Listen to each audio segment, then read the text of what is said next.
guest returning here, and that is Dr. Jen Freiheit, Health Officer at the Division of Health at Kenosha County. Dr. Freiheit, thank you so much for joining us again. Thank you. Well, maybe for those who don't know about the Division of Health at Kenosha County, what is it? What happens over there? So every county across the country has a public health department. So we're sort of considered that trifecta of safety. You have your fire department, your police department, and your health department. And so my position as a health officer is really to oversee the communicable diseases, the population and community health of Kenosha County. And so that includes everything from lead poisoning to tuberculosis to restaurant inspections to sexual and reproductive health in our clinics. So over 60 programs and services that the health department has in order to try to keep the community safe and healthy. Well, last year was very active in your department with the COVID-19 that went on. But last we talked, the vaccines were just getting started, and I know a lot of the frontline workers got them. And did we see a drop in COVID cases when they got the vaccine? We did see a drop in COVID cases, but it was unscientifically attributable to the vaccines. We had just come off of a high spike in September, October, November, December. So it was naturally projected to sort of hit the peak or the valley that we saw. You know, we had a spike in April and May. There was a valley in June. Then after 4th of July, we had another little spike. There was a valley in August. Then we had September, October, November, December, big one. So we naturally expected that to come down.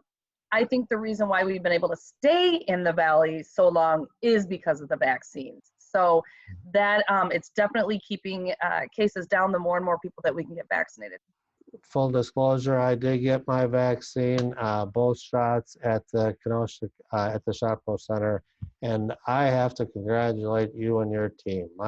It was just very well organized. There's many people there. I could say maybe 1,000. I really don't know what the numbers were, but it was very packed in the parking lot, but everything was very smooth, getting in line and getting things organized and getting the shot. And it went very, very well. So I want to encourage other people to get it. Well, first of all, where are we at with the vaccines right now?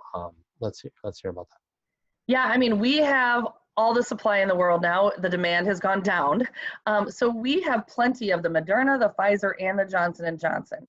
We've basically opened it up and removed all barriers that we can accept 100% of walk-ins. You know, obviously an appointment will help you to get through the line a little bit faster, but we'll take walk-ins and basically it's client's choice. Which vaccine would you like? I've got it for you. So we're really trying to remove the barriers to get people in the door. But because our demand has really dipped and it takes a huge, as you saw, a huge human resource effort to keep Shopko running. And we aren't getting more than 50 to 70 walk-ins now per clinic.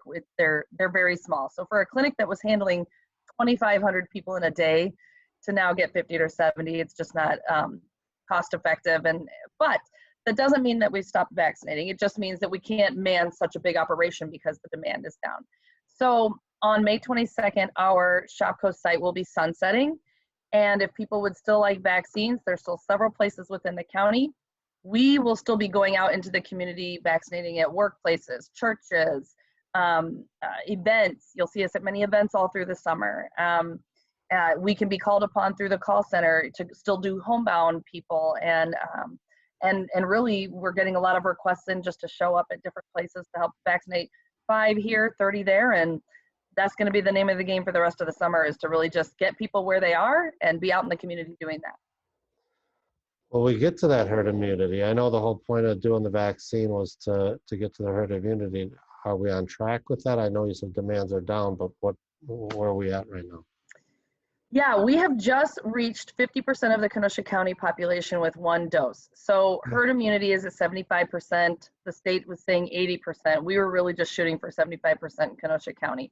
So we're 2/3 of the way there. Okay. Of course, I wish we were there right now at 75%. We could be removing all sorts of quarantining and masks and issues if we could get there rapidly. But now we've reached that vaccine hesitant crowd, and we have to do a lot more education and dispelling of the myths. There's so many myths out there. And so really just doing education, talking to people, and trying to get them more comfortable with getting vaccinated. What people are wondering right now is that we don't go back into that spike again as far as that. So when you get the vaccine, should you still be abiding by the CDC guidelines, wear a mask, social distancing, stay? Well, let's hear it. Absolutely. So we are not ready to remove any restrictions yet because, number one, the variants are much more infectious, and the majority of our cases are some of the variants, the British variant in particular. We are seeing 25% of our cases are now kids age 18 and under, and very, very few of our cases are age 65 and over, because we're actually at herd immunity at 85% of our 65 plus population has been fully vaccinated. So, so we're not seeing cases. I mean, that right there shows you the vaccine works. We're not seeing it in older people. So the virus is finding a new host to live in, and that's largely kids who can't get vaccinated yet. So it is incumbent upon us as adults to get vaccinated so we can protect our children, the community who aren't yet eligible to get vaccinated. I think some people on their minds are a little concerned with some events that are going on in the summer. We got concerts, we got the markets. Should people stay away from them? Well, it's concerning, but at this point, the markets, the public market, the Harbor Market, Country Thunder, Bristol Renaissance Fair, the events that sort of are bigger and cause me to stay awake at night. But these event organizers are working with us to make their events safer. So, we're working with them on how to space people apart more, how to go cashless, how to, still require masks, or, we can show up with vaccine. I know that doesn't help during the middle of an event, but to get people vaccinated there. So, we have many, many event organizers reaching out to us. We have the Kenosha County Kickstart Addendum, which is basically a 9-page checklist that is helping them on how to make their events safer. So I would absolutely not encourage people to stay away from events, but just to be really smart and still social distance, wear a mask, and keep yourself and your family safe. Well, is the call center even still up and running? The call center is still live. Anyone can call that. That'll be live indefinitely. So as long as there's a need and people are calling. And on the Kenosha County COVID website, we still list all the people that are vaccine providers, all the pharmacies, the hospitals, us, the Kenosha Community Health Center, where people can call and get appointments or walk into those places too. So all of that information is on the county website, so they can still get vaccinated. I know you work with a lot of companies. Do companies make it mandatory to get vaccinated or not? We've heard a couple that have, and that's their choice. Obviously, the more that a company is vaccinated, then when they're having small groups in their conference room, if they're all vaccinated, they can take off their masks and have small group meetings and whatnot. So it's some semblance of normal. That's an incentive for companies to really push vaccination so that they can reduce their level of measures that they're taking within their agency, as long as everybody's vaccinated.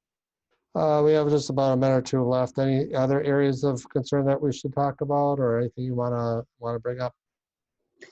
Yeah, I think, one of the things we're waiting on, obviously today, right now, is for the CDC and the ACIP and our state health department to approve the 12 to 15-year-olds. So we're ready to go and vaccinate them and protect more of the kids.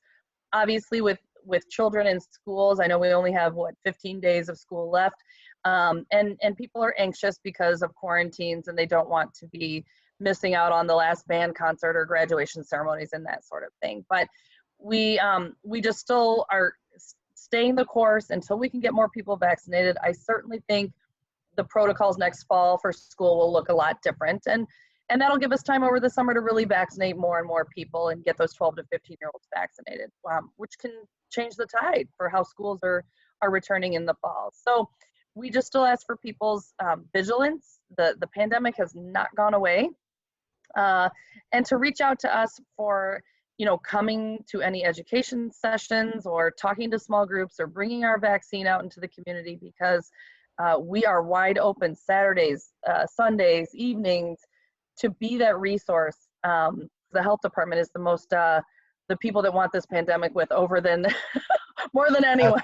That's We've been working 7 days a week for 15 months. We're exhausted, but we're motivated. We're like, let's get people vaccinated so we can all just end this thing. No, I seen you and your team at the Shopko building, and you guys were working very hard, and I know that, and you guys are doing just a phenomenal job, and it's working. I mean, the numbers that are coming in and the vaccine, and people want this to be done, and you guys are doing. We are definitely are going to be in a better place because of you and your team. So, just go on the county website once again for more information or to sign up. Yep. So on our county COVID website, we still have all the testing locations because we still need people to get tested if they have symptoms. That's Too true. many people are gapping it off as allergies right now, and it's not always allergies. True. We have all the vaccination sites on there. And just yesterday, we put up a brand new data dashboard for our vaccination records, broken down by all the demographics, broken down by census tract and municipality. We have maps. So there's a lot of good data on our website now about vaccination that I'm excited to share. Well, Dr. Jen Freiheit, we thank you so much for coming on down to update us on the pandemic. And once again, you and your team are just doing an excellent job. And thank you so much for calling us today. Well, great. Thank you. And I appreciate you helping promote the vaccination, and good job with your shot.